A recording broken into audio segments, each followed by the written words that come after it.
পার্শ্ববর্তী দেশ থেকে সে তার কলকাঠি নাড়াচ্ছে। আজকে বাংলাদেশের যে পরিস্থিতি, সে পরিস্থিতি ক্রমান্বয়ে ঘোলাটে অবস্থার দিকে নিয়ে যাওয়া হচ্ছে। পতিত স্বৈরাচার বিপুল টাকা নিয়ে বিভিন্ন জায়গায় বসে আছে। পার্শ্ববর্তী দেশ থেকে সে তার কলকাঠি নাড়াচ্ছে এবং এমন ধ্বংসাত্মক নাশকতামূলক কাজ করছে যেখানে মানুষের জীবনহানি হচ্ছে।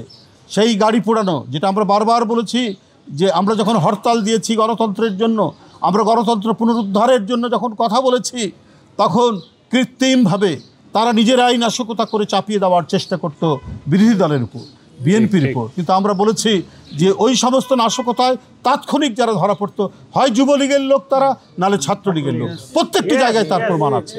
এবং তার সবচাইতে প্রমাণিত হলো এইবার যে বিভিন্ন জায়গায়, ঢাকা সহ গাজীপুর সহ বিভিন্ন জায়গায় গাড়িতে আগুন দেওয়া হয়েছে এবং গাড়ির চালক সেই আগুনে পুড়ে মারা গেছে। কারণ এই কালচার, এই সংস্কৃতি তারাই নির্মাণ করেছে। দিয়ে তাদের হাতে তখন রাষ্ট্র ক্ষমতা ছিল, মিডিয়াকে নিয়ন্ত্রণ করে তারা বিরোধীদের উপর চাপাতো। কিন্তু আজকে প্রমাণিত হচ্ছে যে এই কালচার হচ্ছে তাদের কালচার, ফ্যাসিস্টদের কালচার, আওয়ামীর কালচার। এই কালচার এখন তারা নিজের স্বরূপে আত্মপ্রকাশ করে বিভৎস অবস্থায় এখন নামছে।